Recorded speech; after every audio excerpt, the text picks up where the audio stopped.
Student, आज की class में हम वटी कल्पना का अध्ययन करेंगे। वटी मीन्स होता है आपका, अगर मॉडर्न फॉर्म में देखने जाए तो टैबलेट।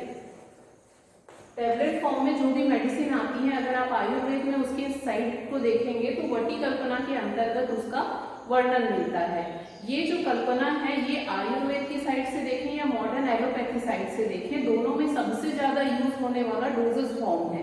हमारी जितनी भी मेडिसिन मिलती है मैक्सिममली आपको उनको वटी के रूप में मिलती है। वैसे एलोपैथी साइड में भी आप देखेंगे तो वो टैबलेट फॉर्म में मेडिसिन ज्यादा प्रिस्क्राइब करते हैं।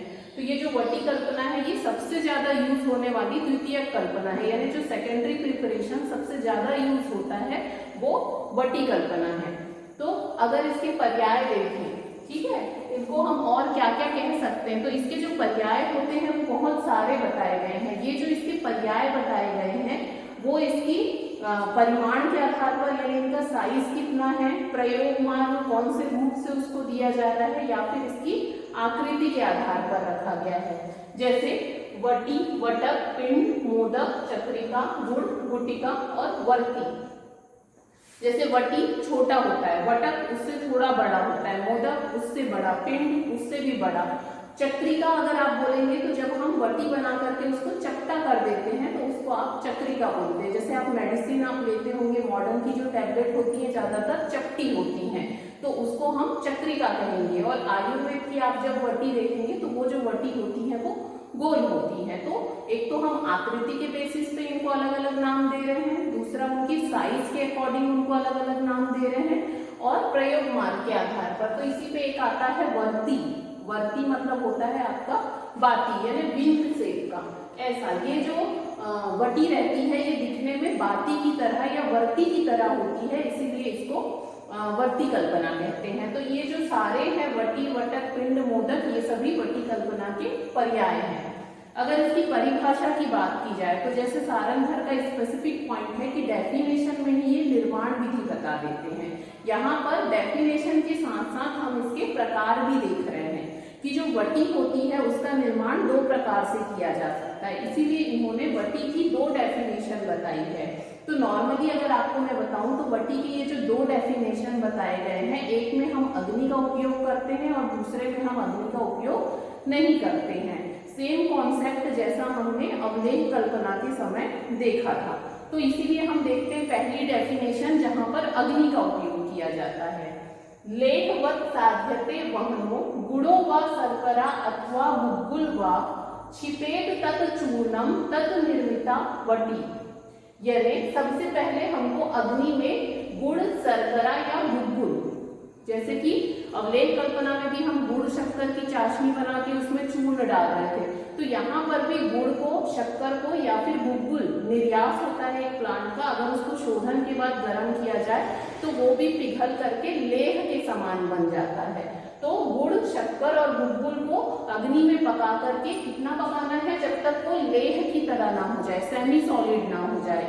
छिपेत तत् चूर्णम, फिर उसमें चूर्ण डाल करके जो गोल गोल रचना का निर्माण किया जाता है उसे वटी कहते हैं। तब जो वटी का निर्माण करते हैं, तो ये वाली जो प्रोसीजर है ये किसका एग्जाम्पल हुआ, साअग्नि वटी का, जहां पर हम गुड़ को, शक्कर को या फिर गुग्गुल को अग्नि में पका करके लेह के समान बनाते हैं और उसमें प्रक्षेप के रूप में चूर्ण डाल करके जब हम वटी का निर्माण करते हैं तो उसे सारंगधर ने साअग्नि वटी कह दिया। दूसरी हम डेफिनेशन देखते हैं, कुर्यात अवहनी सिद्धेन क्वचित गुग्गुल वटी द्रवेण मधुना व अपि गुटिका कार्ये बुधा। यहाँ पर अवहनी सिद्धेन यानी यहाँ पर अग्नि का उपयोग नहीं करना है। गुग्गुल का उपयोग तो कर ही रहे हैं, साथ में जिन भी औषध द्रव्यों का हमको वटी बनानी है उनका चूर्ण लेकर के हम उसमें अगर कोई भी द्रव पदार्थ डालते हैं, मधुना व अपि, शहद, किसी भी द्रव्य का स्वरस या फिर क्वाथ, कोई भी द्रव डाल करके अगर हम किसी औषध द्रव्य के चूर्ण को बिना अग्नि साधित किए खरल में कंटिन्यू मर्दन करते हैं, और मर्दन करते करते जब वो क्या हो जाता है, सुभावित हो जाता है, आपने भावना पढ़ा होगा, तो यहाँ पर हम किसी भी औषध चूर्ण को किसी भी मधु या किसी भी द्रव पदार्थ की भावना दे करके जब हम वटी का निर्माण करते हैं तो उसे भी आचार्य ने क्या कहा है, निराग्नि वटी कहा है। तो इस प्रकार से वटी की हमको दो डेफिनेशन प्राप्त होती है। एक वटी की डेफिनेशन में हम अग्नि का उपयोग करते हैं और दूसरी वटी की डेफिनेशन में हम अग्नि का उपयोग नहीं करते हैं। नॉर्मली आप वटी को देखेंगे तो वटी क्या होता है, किसी भी पाउडर को अगर हम गोली के फॉर्म में बदल दें, तो आपको अगर पाउडर को गोली के रूप में बदलना है तो आपको उसमें कोई ना कोई बाइंडिंग एजेंट यानी बंधक द्रव्य डालना पड़ेगा जो आपके चूर्ण को आपस में बांध करके रखे। तो साधनी की क्रिया में ये जो गुड़ है, शक्कर है और गुग्गुल है, ये क्या काम कर रहा है, उस बंधक द्रव्य का काम कर रहा है। जब निराग्नि की बात आती है तो हम कोई द्रव पदार्थ यूज करते हैं जो कि वो जो बंधन द्रव्य का कार्य होता है वो करता है। नेक्स्ट आते हैं हम प्रयोजन में कि क्यों हम इस कल्पना का निर्माण करते हैं। तो जैसा कि किसी भी पेशेंट को हम देते हैं डोज, तो आप बोलोगे चूर्ण इतनी मात्रा में ले लेना, लेकिन होता क्या है, आप बोलोगे 1 चम्मच लेना, लेकिन पेशेंट की चम्मच और आपके चम्मच में अंतर है तो वहां पर डोज में वेरिएशन आ जाता है। तो आपने जो मात्रा बताई है उतनी मात्रा वो नहीं ले पाता है। तो इस कंडीशन में अगर हम किसी को वटी पर देते हैं खाने के लिए तो 1 गोली खा लेना, 2 गोली खा लेना, तो इसमें हमारी जो डोज है वो लिमिटेशन हो जाता है, यानी औषध की जो निश्चित मात्रा है वही ग्रहण की जाती है। इसके अलावा इसकी सवीरता उतनी अधिक होती है। इसके अलावा जो भी तिक्त रस वाली औषधियां हैं जो अप्रिय होती हैं उन औषधियों का हम वटी बना सकते हैं। जो सुगंधित द्रव्य होते हैं उनकी हम वटी बना सकते हैं। इसके अलावा ये जो प्रोसेस है हमको क्या पड़ती है, बाकी प्रोसेस की अपेक्षा सस्ती पड़ती है। इसकी पैकेजिंग में भी हमको सुविधा होती है। इसके अलावा आप लोग देखते होंगे जो भी वटी होती है उसमें जिस कंपनी का बना है उस कंपनी का हम लोगो भी प्रिंट कर सकते हैं, इतनी तक सुविधा होती है। तो ये कुछ पॉइंट है जिसके कारण कि वटी निर्माण को एलोपैथी में और आयुर्वेद में दोनों पैथी में इसको ज्यादा मात्रा में यूज किया जाता है। अगर इसके प्रकार की बात की जाए और निर्माण विधि की बात की जाए तो जो इसकी डेफिनेशन है उसी के अकॉर्डिंग जो वटी होती है उसको 2 प्रकार की कहा गया है। कुछ जो वटियां होती हैं साग्नि वटी होती है जिनके निर्माण के लिए अग्नि का उपयोग किया जाता है, और कुछ जो वटियां होती हैं वो निराग्नि होती हैं जिनके निर्माण में अग्नि का उपयोग नहीं किया जाता है। अब आते हैं घटक द्रव्य में। जैसे अवलेह कल्पना निर्माण में हमने देखा था कि कल्पनाओं के निर्माण के समय कुछ जो द्रव्य होते हैं वो आवश्यक रूप से उपस्थित होते हैं। तो जब भी हम वटी का निर्माण करते हैं तो एक मूल द्रव्य, द्रव द्रव्य या औषध द्रव्य ये जरूर पाया जाता है। ठीक है, तो ये साग्नि और निराग्नि की कंडीशन के ऊपर डिपेंड करता है कि हमको किस द्रव्य की जरूरत है। जैसे मैंने आपको कहा कि जब भी हम वटी का निर्माण करते हैं तो हमको एक बाइंडिंग एजेंट चाहिए होता है, बंधन द्रव्य चाहिए होता है जो हमारे पाउडर को बांध के रखे। तो यहाँ पर जो मूल द्रव्य है उसके लिए शक्कर, गुड़ या गुग्गुल को कहा गया है। वही द्रव द्रव्य जो है वो स्वरस, क्वाथ को कहा गया है, और औषध द्रव्य चूर्ण को कहा गया है जिसके द्वारा हम वटी का निर्माण करते हैं। तो अगर हम साग्नि वटी का निर्माण करते हैं तो हमें मूल द्रव्य और औषध द्रव्य की जरूरत होती है, और जब हम निराग्नि का निर्माण करते हैं तब हमें द्रव द्रव्य और औषध द्रव्य की जरूरत होती है। ठीक है, एक में हम अग्नि का प्रयोग करके वटी बना लेते हैं और दूसरे में सिर्फ द्रव पदार्थ जो द्रव द्रव्य होता है किसी भी चीज का स्वरस उसकी भावना चूर्ण को देकर के हम वटी का निर्माण करते हैं। अब आते हैं अनुक्त द्रव्य पे। जैसा कि हमने अवलेह में भी पढ़ा था कि इसमें कहा तो जा रहा है कि शक्कर डाल सकते हैं या गुड़ डाल करके वटी बनाएंगे या फिर गुग्गुल डाल करके, शहद डाल करके वटी बनाएंगे या कोई लिक्विड ऐड करके बनाएंगे। लेकिन आपको मैंने वटी बनाने के लिए बोल दिया गुरुची की वटी, लेकिन उसमें कितना गुड़ लेना है, कितना शक्कर लेना है मैंने आपको नहीं प्रिस्क्राइब किया।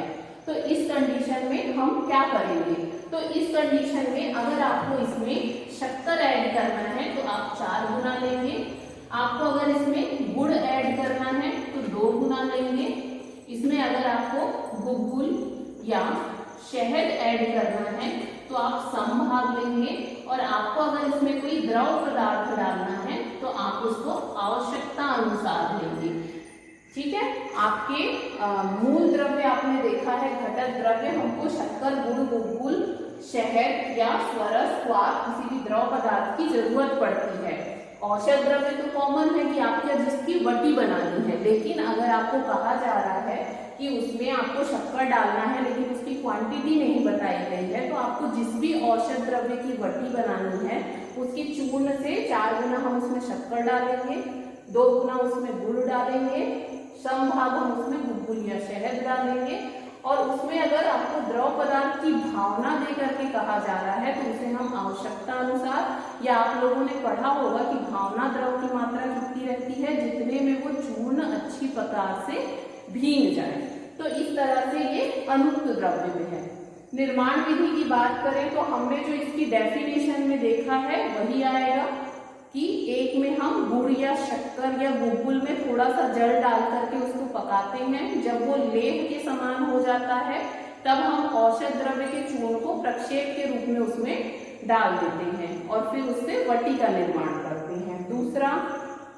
दूसरा प्रोसीजर जहां हमको अग्नि का यूज नहीं करना, तो जिस भी औषध द्रव्य का हमको वटी बनाना है उसको पहले हम खरन में लेते हैं और उसको बनाने के लिए जो भी द्रव पदार्थ डालने के लिए कहा गया है उसको डाल करके मर्दन करते हैं। जब वो सुभाविक हो जाता है, सुभाविक मतलब उसको उंगली के बीच में रख के जब हम ऐसे मसलेंगे तो उससे वो वटी बनने लगेगा, तब हम उसको वटी बनाएंगे। तो ये 2 प्रोसीजर हैं, ये 2 उसकी डेफिनेशन है और यही 2 उसके प्रकार हैं। अगर सावधानी की बात करें तो जैसा कि हमने चूर्ण कल्पना में देखा था कि जो शक्कर और नमक वाले रहते हैं उनका चूर्ण कल्पना बारिश में नहीं बनाना, तो सेम कॉन्सेप्ट है कि जब हम वटी बनाते हैं तो हमको चाहिए कि शक्कर और नमक वाले द्रव की अगर हम वटी बना रहे हैं तो उसको एयर टाइट कंटेनर में रखें, बाहर ना रखें। इसके अलावा जो वटी हम बनाते हैं वो ना बहुत हार्ड होनी चाहिए और ना ही बहुत सॉफ्ट होनी चाहिए, ठीक है। इसके अलावा जब हम वटी को बनाते हैं तो जो पाउडर हम यूज करते हैं, जो चूर्ण हम यूज करते हैं वो बहुत फाइन पाउडर होना चाहिए ताकि वो आपस में बंधा रहे। अगर वो पाउडर दरदरा सा होगा तो जब हम उसकी वटी बनाएंगे तो वो आपस में टूट जाएगा, ठीक है। तो इस प्रकार से कुछ सावधानियां हैं जब हम वटी बनाते हैं तो उसको यूज करते हैं। जैसे अगर हम गुग्गुल का यूज करके वटी बना रहे हैं तो पहले उसको अच्छे से कूटना चाहिए। गुग्गुल को जितना कूटा जाता है उसकी एक्टिविटी या फिर वो जो वटी बनती है वो बहुत अच्छी बनती है। गुग्गुल से या फिर गुड़ या शक्कर डली वाली चीज से जब हम वटी बनाते हैं तो हाथ में हमको थोड़ा सा घी लगा लेना चाहिए। इसी प्रकार जिसमें हम वटी बना के जिस पात्र में रख रहे हैं उसमें भी थोड़ा सा उस ड्रग का पाउडर डाल करके उस पर हमको वटी रखनी चाहिए। इसकी अगर हम मात्रा देखें तो इसको कल्प की उपकल्पना कह सकते हैं। आप लोग अगर इसको देखेंगे कि जो वटी कल्पना है इसको अष्टांग संग्रह ने कल्प के अंदर माना है, क्योंकि वटी कल्पना के अंदर भी नॉर्मली हम क्या कर रहे हैं, चूर्ण ले रहे हैं और चूर्ण किसकी उपकल्पना है, कल्प की उपकल्पना है। तो इसीलिए आचार्य ने अष्टांग संग्रह में इसको कल्प की उपकल्पना के अंतर्गत बोला है। तो इसीलिए इसकी जो मात्रा है वो 1 कर्ष बताई गई है। अगर इसकी सवीरता अवधि की बात करें तो इसकी जो सवीरता अवधि होती है वो 1 साल बताई है आयुर्वेद के अनुसार, और अगर मॉडर्न के अकॉर्डिंग हम इसकी सवीरता अवधि देखें तो वो 3 साल है, ठीक। उपयोग बोले तो औषधि के रूप में मुख्य रूप से वटी का उपयोग किया जाता है, उसके आगे तो उसका उपयोग नहीं है। लेकिन इसमें पेशेंट के लिए जो एक मात्रा निश्चित होती है, इसकी जो डोज होती है वो निश्चित होती है, इसीलिए ये बाकी कल्पना की अपेक्षा ज्यादा मात्रा में उपयोग की जाती है, ठीक है। इसके अलावा इसके नाम के आधार पर जैसे मोदक है ये 3 से 4 ग्राम का होता है, चक्रिका चपटी कल्पना है, वर्ती जो होती है इसका उपयोग मुख मार्ग से नहीं किया जाता, जितनी भी वर्ती होती है उनका उपयोग जो होता है अन्य मार्ग पे, जैसे मुख्य रूप से फलवर्ती होता है जिसका गुद मार्ग पे यूज करते हैं, उसके अलावा योनिवर्ती होती है। तो इस प्रकार से इसके अलग अलग नाम हैं और अलग अलग नाम के अकॉर्डिंग इसके अलग अलग काम हैं। जैसे अगर मॉडर्न में आप जाएंगे तो आपको वटी कल्पना जो है टैबलेट और कैप्सूल के फॉर्म में मिलेगी, तो उसको हम अपनी नेक्स्ट क्लास में देखेंगे, वटी कल्पना का मॉडर्न कॉन्सेप्ट। आज की क्लास में इतना ही, थैंक यू।